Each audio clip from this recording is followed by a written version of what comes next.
Buenos días, hermanos. ¿Cómo se encuentran? ¿El Señor les ha bendecido? A todos. ¿El Señor les ha bendecido hasta ahora? Vamos a leer la Escritura. Me acompaña en segunda carta del apóstol Pablo a los Corintios, el capítulo 4. Leemos los últimos 3 versículos del capítulo, versículos 16, 17 y 18.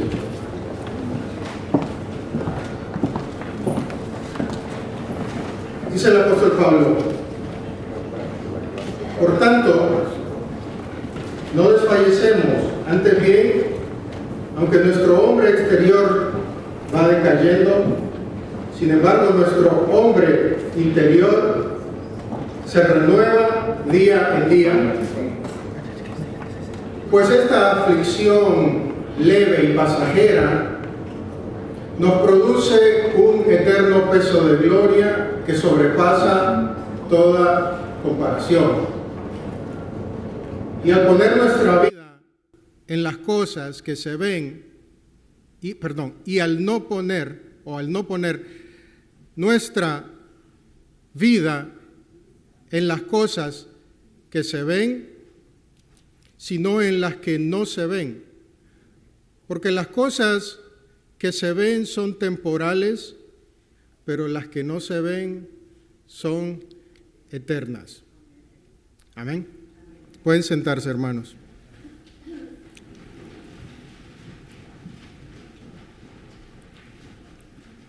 Les pregunté esta mañana, ¿cuántos de ustedes el Señor les ha bendecido? Amén. Es probablemente el saludo que más repetimos como cristianos. Incluso los que no son cristianos y los que no conocen del Señor lo usan. Dicen, Dios te bendiga. Pero pocas veces nos ponemos a preguntar qué realmente significa ser bendecido por Dios. Si les pidiera que describieran a una persona bendecida, la mayoría pensaría en una buena salud, una estabilidad económica, una familia en paz, un trabajo seguro y todo lo demás que cae en esa categoría. Pero voy a hacer una pregunta un poco más difícil. ¿Seguiría siendo una persona bendecida si pierde la salud? ¿Si el cuerpo empieza a desgastarse? ¿Si las aflicciones llegan una tras otra? Ahí está exactamente donde nuestra definición de bendición queda al descubierto. Esa pregunta de ser bendecido o no, o quién es bendecido y quién no, es la pregunta que dividía a la iglesia, a los corintios. Muchos miraban la vida del apóstol Pablo y llegaban a una conclusión sencilla y decían, este hombre no puede ser un verdadero apóstol. ¿Por qué? Porque vivía atribulado, perseguido, golpeado, expuesto a la muerte. La presencia física del apóstol Pablo era débil, su forma o su vida estaba llena de cadenas, de azotes, de cárceles, de naufragios, de hambres, de desvelos. Así él mismo lo enumera en 2 Corintios, en el capítulo 11, del versículo 23 en adelante. Para ellos, para la iglesia, para los corintios, eso solo podía significar una cosa. Y esto de acuerdo a lo que muchos falsos maestros les transmitían. ¿Qué significaba eso? Significaba que el apóstol Pablo no tenía las credenciales de un hombre bendecido, sino que era, por el contrario, un hombre que había sido abandonado por Dios. Así medían en aquel entonces las bendiciones. El apóstol Pablo responde de manera opuesta a estas acusaciones. ¿Qué es lo que hace? Que el apóstol Pablo, aquí mismo, o en el capítulo previo a lo que acabamos de leer, dice que él no oculta sus cicatrices, sino que las muestra, las hace visibles. No minimiza su debilidad, sino que la convierte en un escenario en donde Dios exhibe su poder. Dice el apóstol Pablo en el versículo 7, el mismo capítulo: tenemos este tesoro en vasos de barro para que la excelencia del poder sea de Dios y no de nosotros. ¿Se dan de cuenta cómo el apóstol Pablo está respondiendo? El capítulo entero, capítulo 4, corrige una manera equivocada de medir la vida cristiana y la bendición de Dios. La gloria de Dios no se manifiesta cuando desaparece la debilidad. De nuevo, la gloria de Dios no desaparece cuando la debilidad está presente en nosotros. Todo lo contrario, se manifiesta cuando el poder de Cristo por medio de su Espíritu Santo sostiene a un pueblo débil y frágil. Cuando Pablo escribe lo que acabamos de leer, escribe utilizando un verbo con un negativo. Dice, no desmayamos. Así lo tiene Reina Valera. No desfallecemos, leímos nosotros. Y Pablo utiliza esta misma expresión en el capítulo 4, pero en el versículo 1. Por lo tanto, está haciendo una repetición. Versículo 1 y versículo 16. Dice, no desmayamos, no desfallecemos. Es la confesión con la que él abre y también está cerrando el mismo capítulo. ¿Y qué es lo que está haciendo? En el medio, como si fuera un sándwich, en el medio, está poniendo las razones por las cuales no debemos desmayar, no debemos desfallecer. La respuesta es, no desfallecemos, no debemos desfallecer, no debemos desanimarnos. ¿Por qué? Porque Cristo es la única esperanza y razón para continuar. ¿Para continuar cuándo? ¿Cómo? ¿Dónde? Para continuar tanto en esta vida, así como más allá de la muerte. No existe otra razón que nos dé la capacidad para no desmayar, para no desanimarnos. Es Cristo. Y Pablo lo que hace es que desarrolla 3 respuestas a esta pregunta, a la pregunta de ¿cómo hacemos para no desmayar? En primer lugar, lo que Pablo hace es que muestra el proceso por el cual no podemos desmayar. Un proceso hay. En el proceso involucra el desgaste exterior y la renovación del interior. Se encuentra en el versículo 16. En segundo lugar, el apóstol Pablo muestra el propósito de este proceso, que es pasar de la aflicción temporal a un eterno peso de gloria, al versículo 17. Y por último, muestra la perspectiva de las realidades visibles y la perspectiva de las pasajeras. Visibles, eternas, pasajeras, temporales, versículo 18.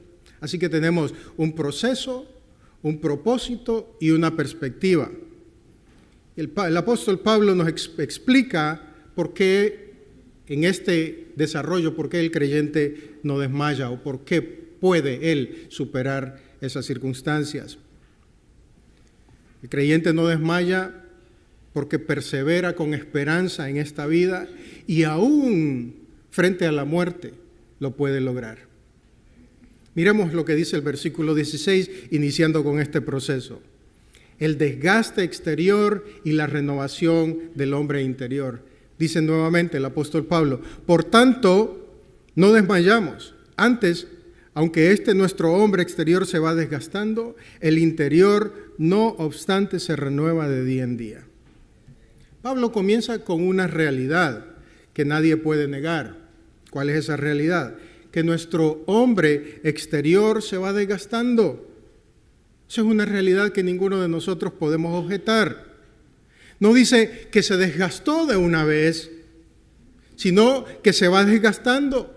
Es un proceso continuo, un proceso de cada día. En el cuerpo pierde un poco más de fuerza y eso nos recuerda que seguimos viviendo en un mundo que ha sido afectado por el pecado desde la caída de Adán. Y sin embargo, ¿qué es lo que hace? El apóstol Pablo en la misma frase coloca una realidad simultánea. Dice el apóstol Pablo, el interior no obstante se renueva, no se fortalece por sí solo.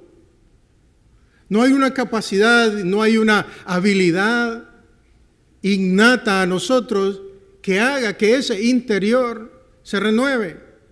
Si lo pueden ver, es alguien está operando en el desgaste y alguien está operando también en la renovación del interior.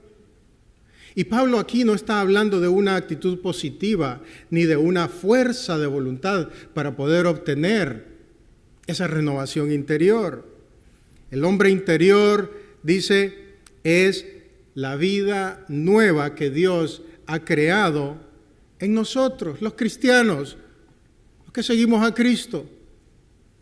Hemos obtenido de parte de Dios esa vida interior, ese nuevo hombre en nosotros.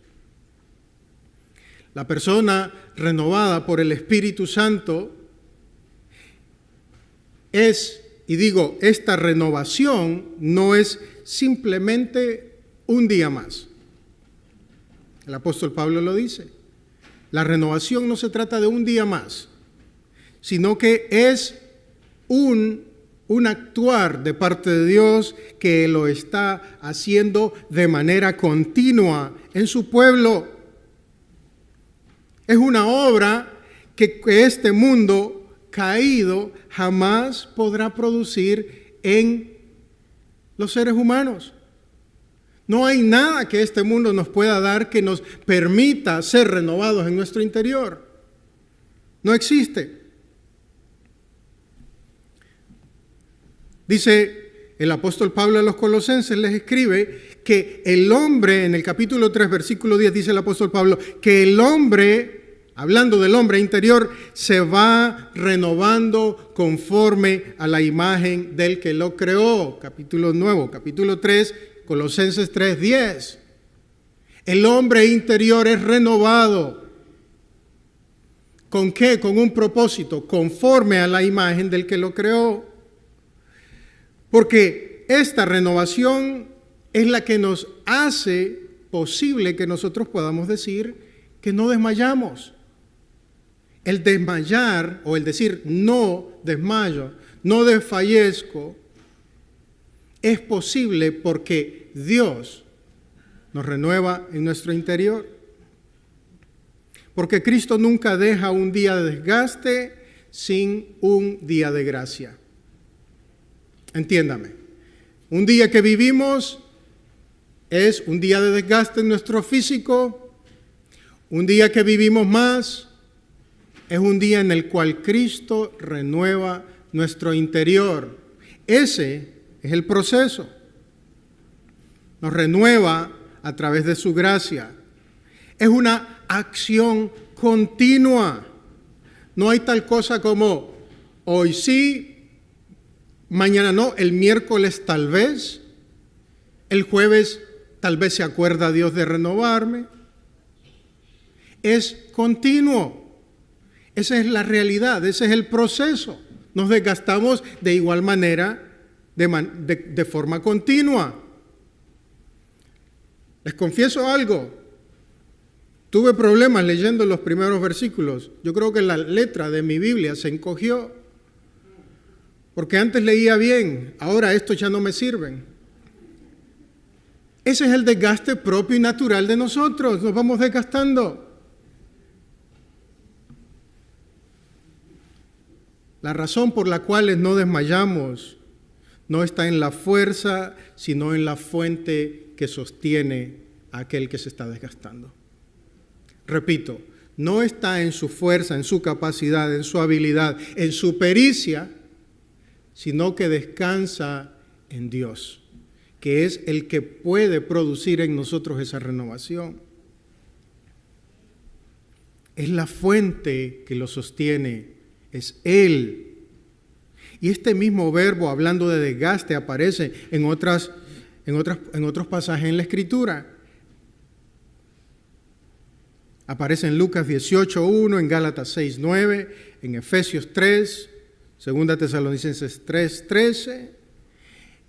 Hablando de desgaste, hablando de no desmayar, se encuentra en esos pasajes, y el contexto de la perseverancia en cada uno de esos pasajes es que está en aquellos que bajo la presión no pueden desmayar. No pueden desmayar. ¿Qué significa no desmayar, no desfallecer? Significa que, o da la idea, la connotación, el verbo implica de una persona que no se acobarda. En otras palabras, cuando usted lea, conforme el texto lo indica en su contexto, usted lee acobardarse, está hablando de no puedes desmayar, no puedes desfallecer. Recuerda Josué, capítulo 1, las indicaciones, los primeros 9 versículos del capítulo 1, Dios hablándole a Josué: mira que te mando, que te esfuerces y que corras cuando veas a los gigantes que vienen encima tuyo. No desmayes, no desmayes. Cuando veas que esto te suceda, no desmayes, no te acobardes, no te tires atrás. Y recordarán también en el mismo libro de Josué, 12 personas, 12 individuos, 12 espías entrando a analizar cómo era la tierra, y 10 dijeron: no, son gigantes, no vamos a poder con ellos. Mejor buscamos la tierra de al lado, pero la de estos no podemos. Se acobardaron.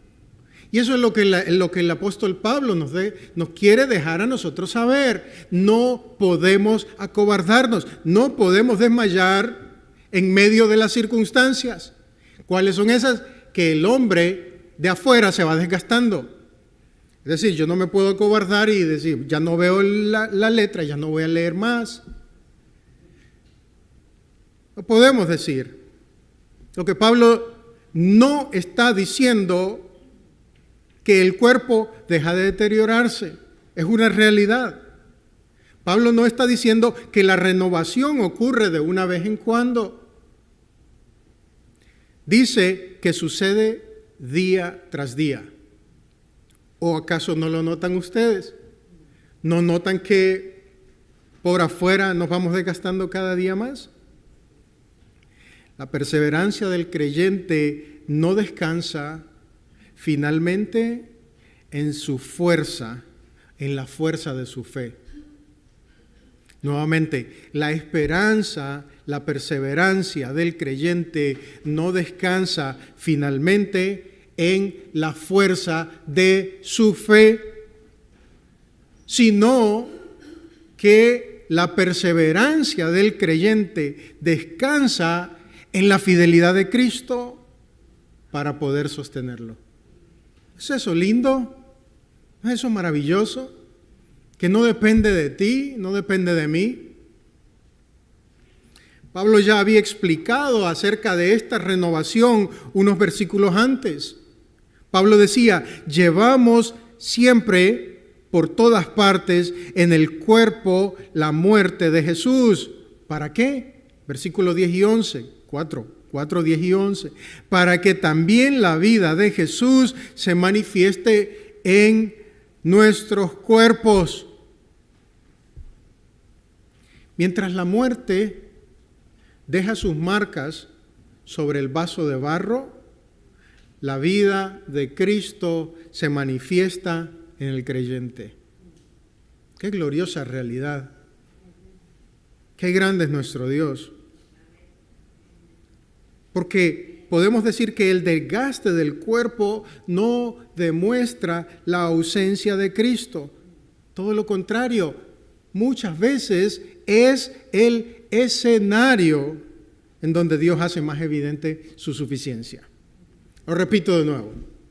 que muchas veces el desgaste que está sufriendo es el escenario que Dios utiliza para hacer más evidente que Él es suficiente para tu vida. Por eso Pablo puede decir, tenemos este tesoro en vasos de barro para que la excelencia del poder sea de Dios y no de nosotros. Nuevamente el versículo 7. ¿Lo ven? ¿Ven cómo Pablo lo está poniendo y nos está dando todas las razones por las cuales no debemos desfallecer, no debemos acobardarnos en lo que estamos viviendo en la actualidad? Lo que se desgasta, hermanos, es la vasija. El tesoro nunca pierde su valor. El tesoro no deja de ser. La vasija va perdiendo su valor. Piensen por un momento en una lámpara de barro cuya superficie empieza a agrietarse. Una lámpara. Nosotros no sabemos de lámparas, o por obvias razones, pero en aquel entonces una lámpara de barro era utilizada o se utilizaba también para elementos del día a día. Acarrear agua, poner aceite, pero también podían guardar cosas valiosas. Lo que esa lámpara de barro, con el tiempo, como es normal, podía o debía de empezar a desgastarse. Empezaba a agrietarse. Desde fuera, cualquiera que veía ese vaso de barro concluiría que está llegando a su fin. Pero precisamente por esas grietas, que la luz que llevaba dentro, que el contenido que llevaba dentro, se podía ver con mayor claridad. Puesto de otra manera, si una vela que iluminara dentro de ese barro, de esa vasija, estaba allí encendida y las grietas empiezan a aparecer, lo que sucede que a través de esas grietas la luz que está dentro de esa vasija empieza a hacerse evidente hacia afuera. ¿Sí se dan de cuenta? Que lo de adentro no ha sido afectado. El exterior es lo que nosotros vemos. Dentro de nosotros, dentro de ustedes y conmigo también, tenemos muchas grietas en nuestro exterior. Hay tantas grietas que ni siquiera el superglue lo puede pegar. Ni siquiera con cemento sella una grieta y se abre otra. Y esa es la primera razón por la cual el apóstol Pablo llama a la iglesia de los Corintios a no desmayar. No pueden desmayar, no pueden desfallecer. No porque su cuerpo fuera fuerte, sino todo lo contrario, porque Cristo ha prometido renovarnos día con día. Esa es la promesa de que Cristo nos renueva día con día. Hermanos, no estoy diciendo que hay que dejar de cuidar el cuerpo, por favor, entiéndanme. No estoy diciendo que no haga nada por su cuerpo, no es eso. De hecho, entendemos en la Escritura que el cuerpo es el templo del Espíritu Santo.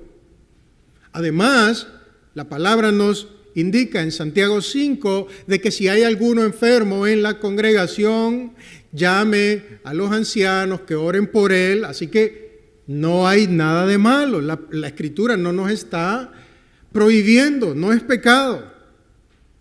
El mismo apóstol Pablo, en el capítulo 12 de la carta a los Corintios, versículo 8, le rogó al Señor 3 veces que le quitara su aflicción.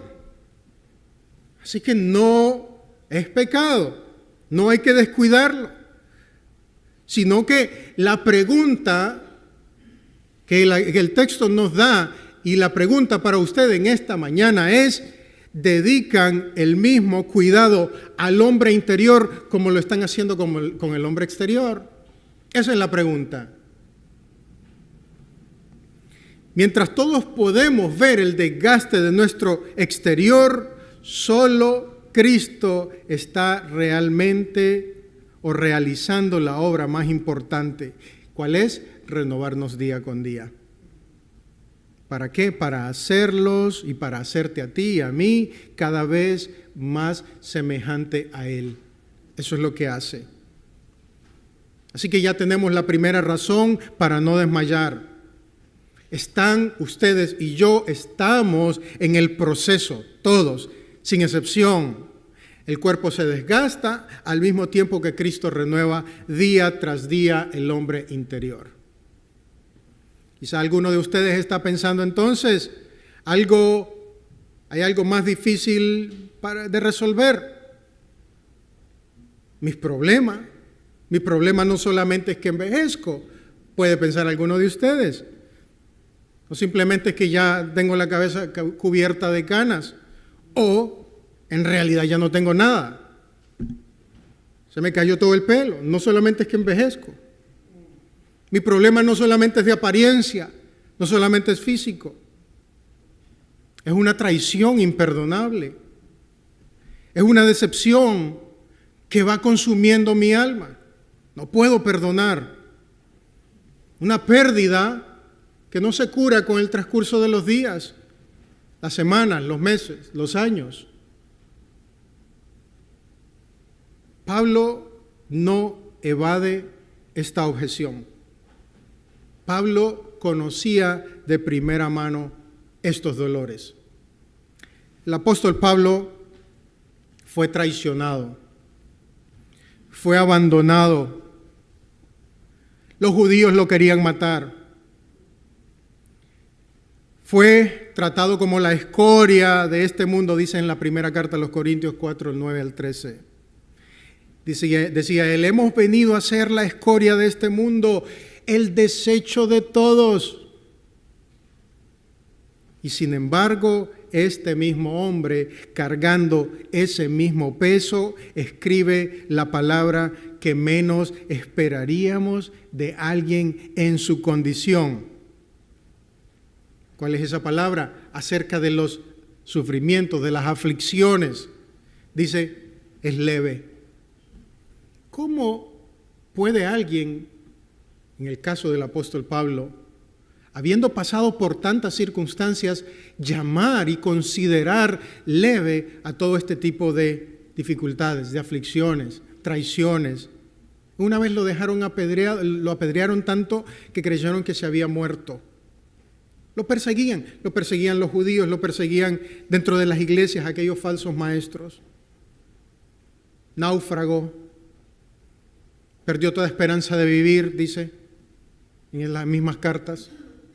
¿Cómo entonces es que el apóstol Pablo puede decir que estas leves circunstancias, estas leves situaciones, estas leves aflicciones, cómo puede decir que son leves? Yo estoy seguro que para ti, así como lo es para mí, no consideraríamos leve que nos anden buscando. La iglesia de al lado, vienen por el predicador, el primero que se va soy yo. Y ustedes me siguen, por supuesto. ¿Cómo podemos decir que son leves las acusaciones, las realidades? Y ahí está exactamente en donde el apóstol Pablo nos lleva en el versículo 17, porque ahora muestra es el propósito. ¿Cuál es el propósito? Que la aflicción temporal, comparado al eterno peso de gloria, es precisamente eso, es leve. Lee conmigo el versículo 17. Porque esta leve tribulación momentánea produce en nosotros cada vez más excelente y eterno peso de gloria. Pablo utiliza dos palabras aquí en el original, que esas palabras se contraponen, parecen opuestas, chocan aparentemente entre sí directamente. La palabra para el sufrimiento significa ligero y sin peso. Y la palabra para la gloria significa completamente lo opuesto, es pesado, es algo que tiene sustancia. No es una idea, sino algo con sustancia real.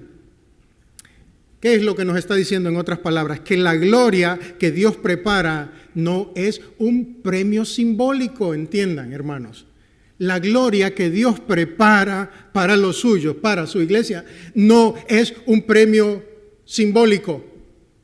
No es un certificado de gracias por haber participado y ser creyentes en la tierra, ahora reciba su certificado. No es eso. Sino que es una realidad objetiva, es pesada, es más pesada, es sustancial, más que la aflicción misma. Y su peso, el peso de la gloria que le espera y que Dios está formando en el creyente, supera infinitamente el peso de toda aflicción que tú estás viviendo y que yo podría vivir también. Eso supera, es mayor, excede cualquier circunstancia y situación que estás viviendo. ¿No es eso maravilloso? ¿No es maravilloso que Dios te bendice en medio de cualquier aflicción? En medio de la persecución, en medio de la enfermedad, en medio del quebranto del alma, que Dios está allí. La implicación, por tanto, es directa. Esa gloria no depende de cómo el sufrimiento del creyente sea percibido por otros.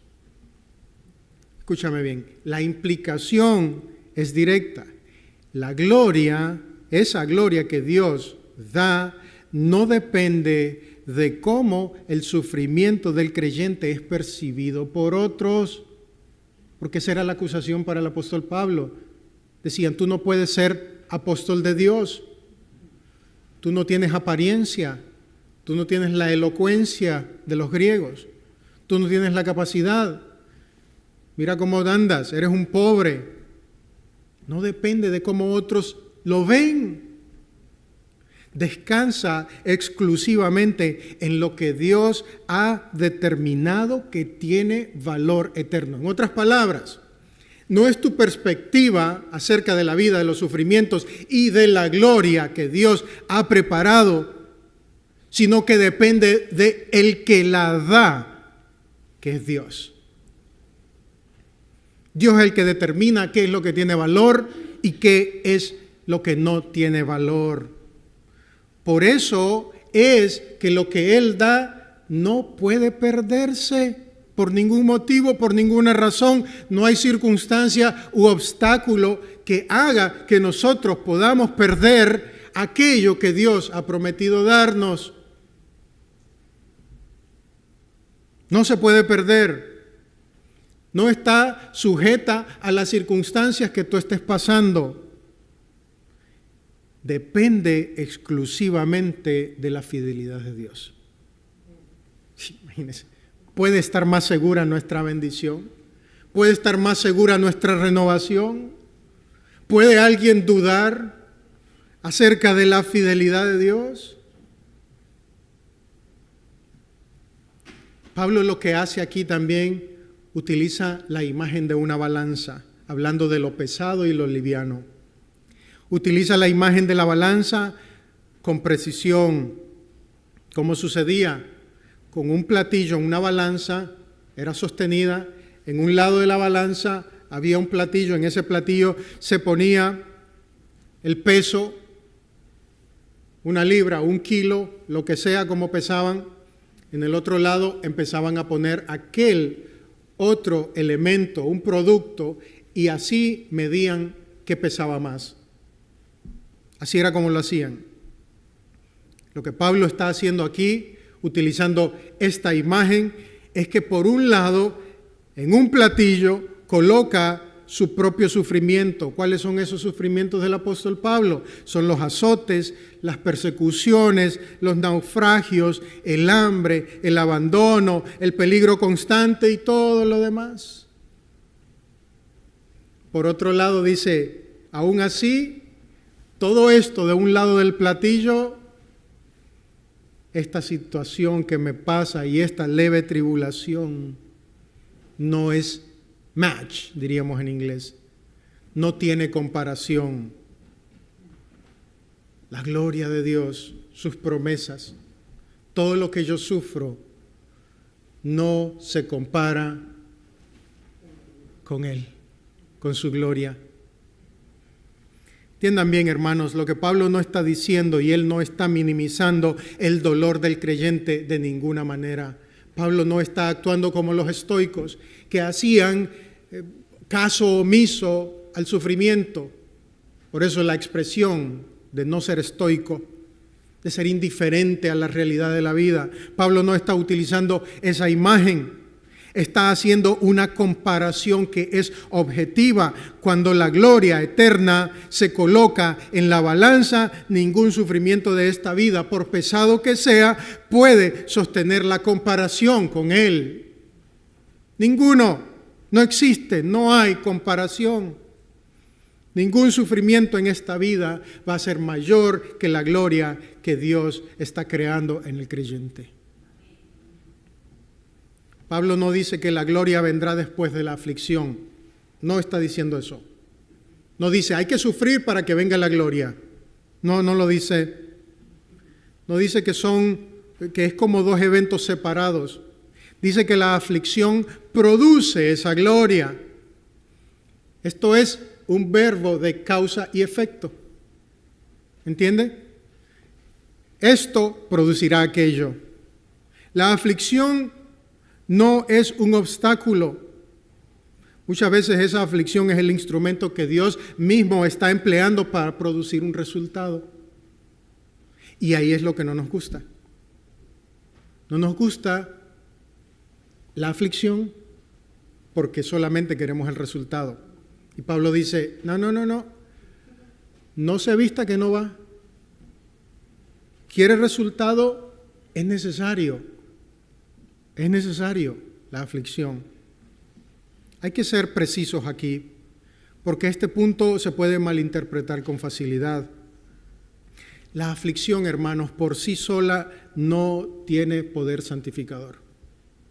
La aflicción por sí sola no tiene poder santificador. Hay muchas personas que sufren, ¿no es cierto? Hay muchos que sufren, pero ese sufrimiento no significa de que están siendo más santos. No significa de que Cristo está siendo formado en medio de ese sufrimiento. La aflicción por sí sola no tiene el poder santificador. Hay muchos que sufren y se endurecen en su corazón. Usted lo ha escuchado, yo lo he escuchado. Hay mucha gente que dice, ¿por qué yo sufro? Si yo soy bueno, soy más bueno que el pan. Y sufren y dicen, oh no, ¿por qué Dios me abandonó? Si yo soy bueno, ¿está acaso Dios en medio de ese sufrimiento actuando? No. Así que no es una garantía que el sufrimiento producirá santificación. El autor, el apóstol Pablo, dice que es Cristo obrando a través del sufrimiento. ¿Entiende? Es Cristo obrando a través del sufrimiento. Y lo hace conforme al propósito que Él tiene para cada uno de nosotros. Aquí nuestra esperanza, preste bien, aquí nuestra esperanza, que el creyente que está en el propósito de Dios no sufre en vano. Lo que usted esté pasando, yo no lo sé, lo desconozco. Lo que usted esté pasando, su sufrimiento, si está usted buscando día con día renovarse y parecerse a Cristo, su sufrimiento no es en vano. No se desperdicia. Versículo 16 ya lo dijo, es un proceso, es un día con día, el hombre interior renovándose, y el versículo 17 describe cuál es esa meta, hacia dónde conduce esa obra. Es para crear un eterno peso de gloria, que es el destino. En ambas, el mismo Señor es el protagonista. Todos nosotros estamos pasando aflicciones, sin duda, contra algo. La primera de ellas es contra el tiempo. La primera de que nosotros vivimos es contra el tiempo. Alguien esta semana hablando por teléfono le pregunto, ¿cómo estás? No es creyente ni menos, ni mucho menos. ¿Cómo estás? Y dice, bueno, envejeciendo cada día. Me siento como que estoy corriendo en la máquina de trotar del gimnasio y la gente viene detrás mío y no vamos a ningún lado. Yo creo que es una ilustración muy precisa. La aflicción contra el tiempo. La pregunta es, ¿contra qué tú estás luchando?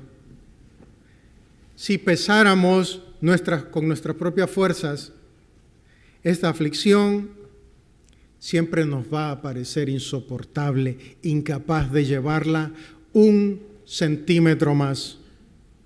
Porque decimos, ya no puedo, soy incapaz de seguir adelante, tiro la toalla. Y el apóstol Pablo, como dijimos en el versículo 16, el inicio, no te puedes acobardar. No te puedes acobardar. Spurgeon dijo en una ocasión que dudar del favor de Dios en medio del sufrimiento es más amarga que todas las demás aflicciones juntas.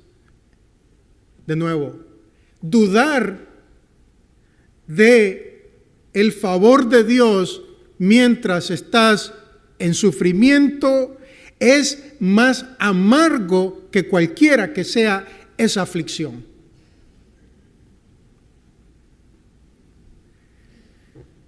Y por supuesto que tenía razón Spurgeon, porque aquel que duda de Dios y de su fidelidad y sus promesas para ayudarnos, no tiene esperanza. Y el que no tiene esperanza es precisamente ese que no puede seguir adelante, el que desmaya, el que se acobarda en esta carrera.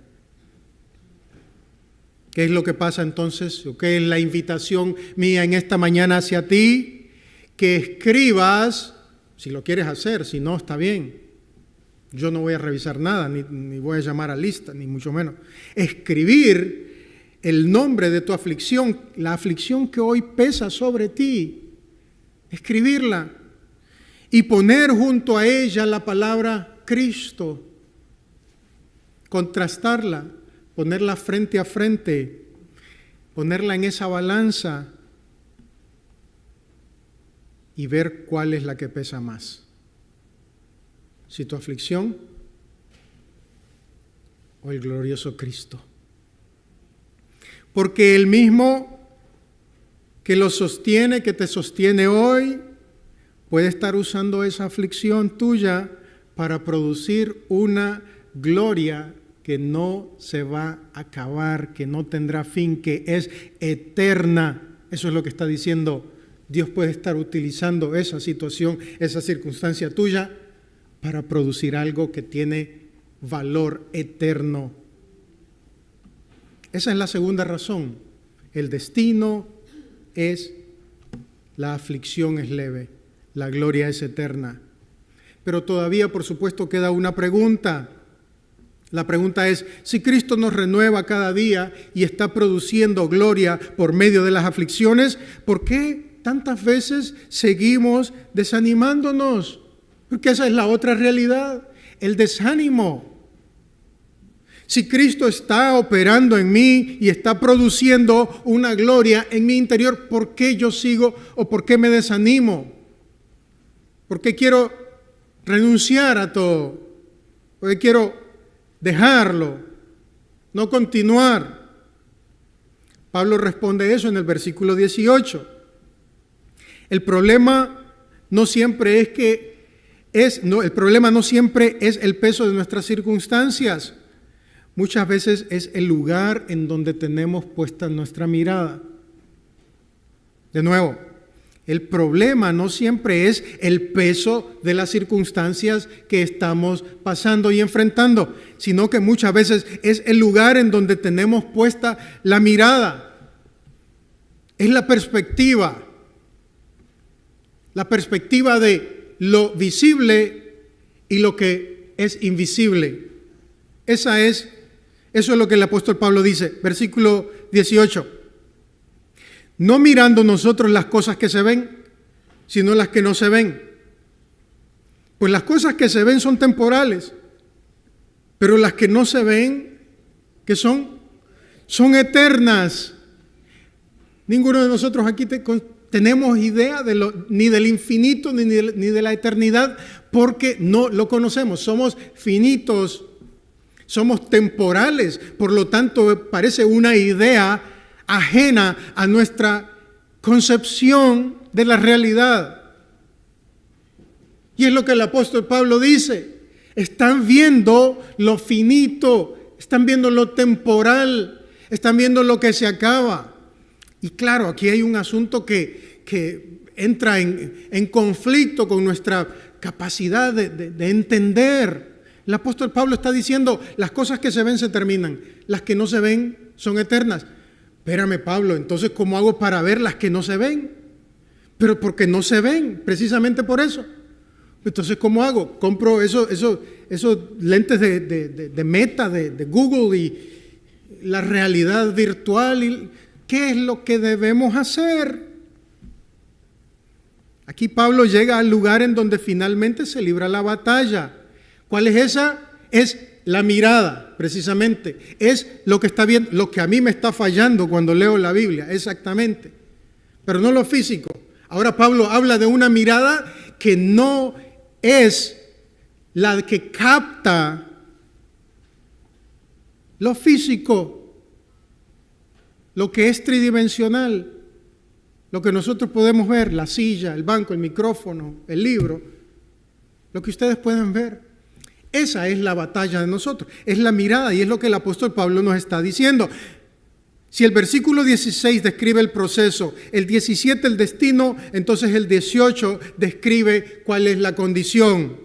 No hay manera de sostener la mirada en ninguno de los dos si los ojos están puestos, están clavados en lo que se ve. Pablo no está diciendo que el creyente tenga que cerrar los ojos al sufrimiento, no lo está diciendo. Cierra los ojos y ya no sufre. Él no está diciendo eso. No está diciendo niega tu realidad. La palabra clave es mirando. Es lo que el apóstol acabamos de leer, versículo 18. Mirando. Mirando. Y esa palabra en el griego es la palabra de donde en el castellano, en el español, tenemos telescopio. Es scopio o escopeo. Alguien utiliza un telescopio y no está viendo todo. ¿Qué es lo que el telescopio hace? Fija en un punto la mirada. Esa es la palabra aquí. Y tiene esa idea de fijar la atención, de orientar la mente hacia algo. No es negar el sufrimiento, sino interpretar ese sufrimiento desde la eternidad. Tener una perspectiva diferente. Todos vemos las circunstancias, todos vemos el mismo deterioro del cuerpo. La diferencia no está en lo que alcanzan a ver nuestros ojos, sino en aquello sobre lo cual descansa finalmente tu corazón. No es simplemente lo que estás viendo, es en donde tu corazón está poniendo toda su intención, toda su perspectiva, todo su objetivo, en dónde está viéndolo. Y ahí está la clave. Eso es lo que el apóstol Pablo nos está diciendo. Las cosas que se ven son temporales, literalmente son por un tiempo. El cuerpo que hoy se desgasta pasará. El dolor un día se va a terminar. Tu sufrimiento, tu decaimiento, todo eso un día finito se terminó. Aún hay algo más interesante. Hay algo más glorioso que el apóstol nos dice. Y es que la muerte misma tiene sus días contados. ¿Es eso grandioso? ¿No es grandioso saber que un día tu cuerpo va a terminar como el mío, tal vez sirviendo de abono en un arbolito allá afuera? Pero tu vida no se acaba allí, no se termina, no es el final. En cambio, las cosas que no se ven son eternas, dice el apóstol Pablo. No porque sean menos reales, sino porque son permanentes comparadas con lo que nosotros vemos hoy. Entonces la pregunta es, ¿cómo puede el creyente fijar la mirada en aquello que no se puede ver? ¿Cómo puedo estar viendo lo que no se ve? ¿A dónde veo? ¿A dónde busco? ¿A dónde pongo la mirada? ¿Dónde tomo el telescopio y busco? ¿En dónde? ¿Cómo? ¿Cómo lo hago? Y esa es la pregunta que el apóstol Pablo responde. Porque el apóstol Pablo llama al creyente a mirar por fe en una realidad superior. ¿Mirar con fe? ¿Cómo se mira con fe? ¿Cómo se puede llegar a eso? ¿Cómo puedo ver por fe la gloria de Cristo y las promesas eternas de Dios? Y es precisamente la continuidad del argumento que viene desarrollando desde el capítulo 3. Dice en el capítulo 3, en el versículo 18, 3:18, nosotros todos mirando a cara descubierta, como en un espejo la gloria del Señor, somos transformados de gloria en gloria. Entonces, la respuesta es, ¿y dónde contemplamos esa gloria? Dice el apóstol Pablo, Dios resplandeció en nuestros corazones para la iluminación del conocimiento de la gloria de Dios en la faz de Cristo. Versículo 6, 4:6. No es una idea abstracta, hermanos. Nuestra mirada está centrada en Cristo, en el Cristo revelado en el Evangelio. Es allí donde nosotros podemos comenzar a ver por fe y cambiar nuestra perspectiva. Mirar a Cristo. Solamente Cristo, Cristo, Cristo. ¿No hay otro lugar? ¿En dónde más podríamos ver? ¿A dónde podríamos acudir? Cristo. Yo quiero utilizar un ejemplo. Piensen en un capitán de un barco que enfrenta una terrible tormenta. Capitán del barco, las olas lo están amenazando el bote, están amenazando su barco, está pronto a naufragar y este capitán sabe que está cerca de un puerto seguro. Él sabe que hay una luz que le va a guiar en medio de la circunstancia. Y lo que el capitán empieza a ver, empieza a buscar esa luz, empieza a buscar un faro que le indique hacia dónde tiene que ir. Eso es lo que nosotros debemos de buscar.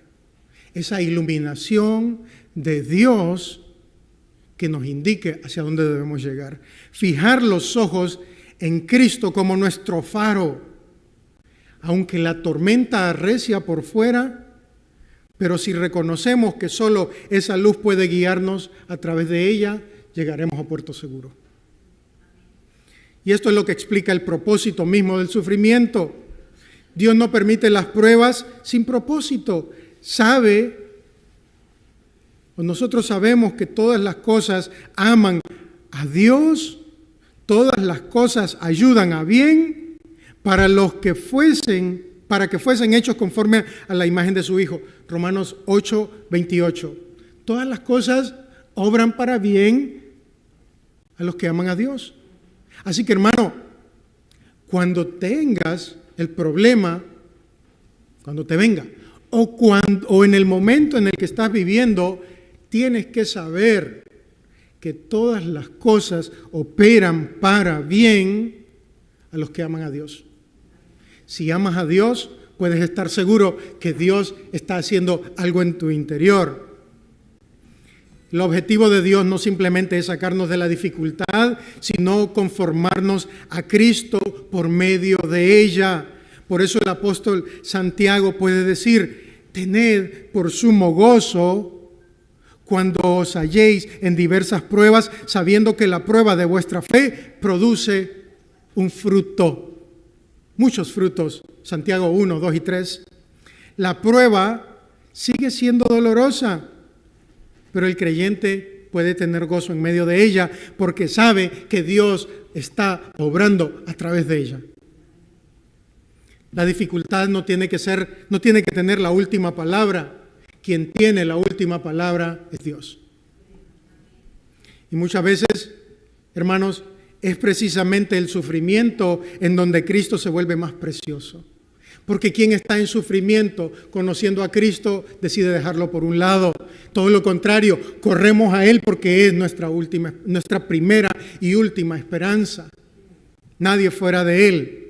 Y Pablo decía a los filipenses en el capítulo 3, versículo 10, dice: conocerle, hablando de Cristo, deseaba conocerle y el poder de su resurrección y la participación de su sufrimiento. Como que quería conocerle, pero también decía conocer a Cristo y participar de sus sufrimientos, de sus padecimientos. El sufrimiento se convierte entonces muchas veces en el escenario en donde aprendemos a depender de Él. Aprendemos a caminar con Él, a escucharle. Aprendemos más de Él. Y esta mirada tampoco fue diseñada para sostenerse en aislamiento. Eso es lo interesante, que no se trata de llaneros solitarios cristianos. Su Biblia y no hay caballo, y su Biblia y sigue. No son llaneros solitarios. Cristo nos dio un pueblo, una iglesia, en donde como en esta, su palabra es proclamada con fidelidad para que tú entiendas que el sufrimiento tiene un propósito, hay un proceso y también tiene un final. Dios nos manda, la palabra nos manda a orar unos por otros cuando ya no encontramos palabras. Hechos 2, 42. La palabra nos manda a leer la Biblia, nos manda a orar, nos manda a congregarnos. Pero recuerden, hermanos, no se trata de una lista de deberes. Lunes leí la Biblia, martes oré 15 minutos, jueves, no se trata de eso. No es una lista de deberes. No es añadir religiosidad a tu vida, sino que estos son los medios de gracia, medios por los cuales Cristo se revela día con día a su pueblo. Se revela cuando su pueblo está desgastándose y se te sostiene en el proceso. Calvino decía que quien no tiene esta esperanza pone en esta vida la cumbre más alta de su fidelidad y por eso vive en el pánico ante cada nueva grieta. Totalmente de acuerdo. Quien no pone en Cristo su esperanza está en la cima más frágil de su vida. Y por eso se vive en pánico ante cada nueva grieta. Quiero ser directo, hermanos. Tu lista de oración, espero que todos aquí estemos orando. Tu lista de oración es la radiografía de hacia dónde apunta tu mirada. Nuevamente, lo que tienes como tu lista de oración hoy refleja hacia dónde estás viendo. Si tu lista de oración está en dame un trabajo nuevo, quítame la enfermedad, guarda a mi hijo, no son malas, pero eso te está diciendo en dónde está puesta tu mirada. En dónde tu corazón realmente está escopeo, estás observando. Si casi lo que ocupa tu mente es lo visible y nada, lo invisible, Ya tienes tu diagnóstico. No te tengo que decir más nada. La lista de tus peticiones, cosas terrenales, ahí está tu mirada. Cosas gloriosas, quiero parecerme más a ti, Señor. Quiero vivir para tu gloria. Mi cuerpo, aunque se desgaste, sigo esperando en tus promesas. Cosas que no se pueden ver. No digo esto, hermanos, para condenarlos. No, sino porque todavía hay tiempo para corregir el blanco de nuestra mirada. Cada vez que la mente vuelva al síntoma, tráela de regreso a la frase: lo que se ve pasa, lo que no se ve permanece. Una y otra vez. Lo que vemos es pasajero, lo que no se ve es eterno. Esa es la tercera razón. Esa es la condición que sostiene a las otras dos. Lo visible pasa, lo invisible permanece para siempre. Que hemos visto, hermanos, 3 razones, una sola confesión. Por tanto, no desmayamos. El proceso, Cristo renueva al hombre interior mientras el cuerpo se desgasta. El destino, Cristo transforma nuestras aflicciones presentes en un eterno peso de gloria. La condición, Cristo mantiene nuestra mirada fija en las realidades eternas mientras caminamos hacia ellas. Todo para la gloria de Cristo. Ahí mismo, 4:15, todo para la gloria de Cristo. El protagonista del texto, en realidad, nunca fue el apóstol Pablo. El protagonista del texto que acabamos de ver no fue el sufrimiento. Solo somos una vasija de barro. ¿Entiende? Solo eres una vasija de barro, imperfecta, frágil, con fecha de caducidad. El protagonista de nuestro pasaje siempre fue Cristo. Su gloria, su poder, sus promesas, su suficiencia, el que renueva, el que me da la esperanza, el que me sostiene hasta el final. Cristo lleva a término la obra que, como dice en Filipenses 1:6, la obra que Él empezó la llevará a su final. La perfeccionará hasta ese día, el día de Cristo. Por eso, hermanos, esta esperanza tiene un destinatario. Pablo no la promete a toda la humanidad. Pablo no está diciendo, esto es para todos. Tiene un destinatario. La promete para quienes están unidos a Cristo, simplemente para ellos, aquellos que por la fe han venido a Cristo. Para el que está en Cristo es esta promesa. El cuerpo se desgasta. El camino a la gloria es eterno, es glorioso, es grande, es sublime. Para el que no está en Cristo,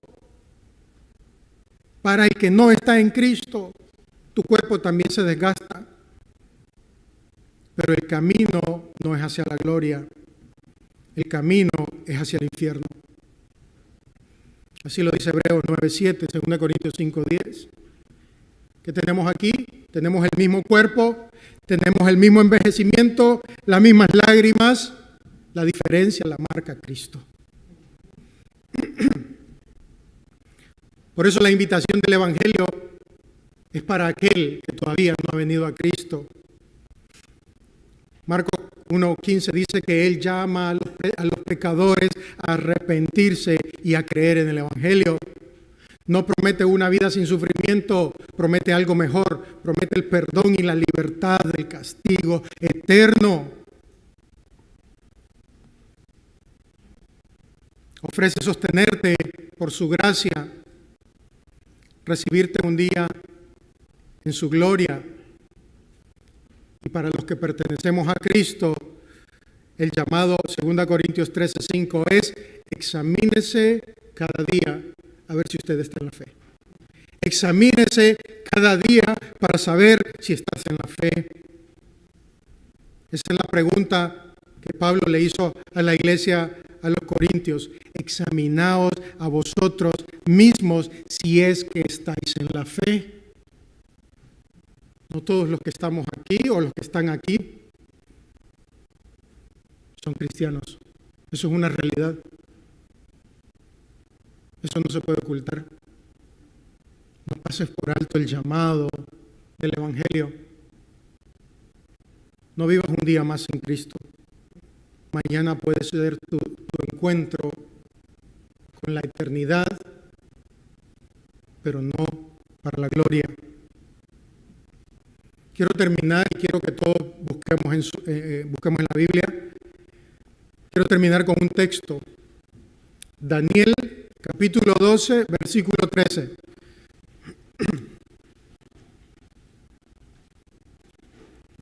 Último capítulo, último versículo del libro de Daniel. Daniel 12, 13. La palabra es personal de Dios hacia el profeta Daniel. Es un hombre anciano que ya había entregado toda su vida al servicio a Dios. Había estado en medio del exilio. Había sido arrojado al foso de leones, al horno de fuego. Había vivido la intriga de los reyes. Pero en todo ese tiempo Daniel se mantuvo fiel bajo toda presión. Y justo al final de su vida, dice Daniel: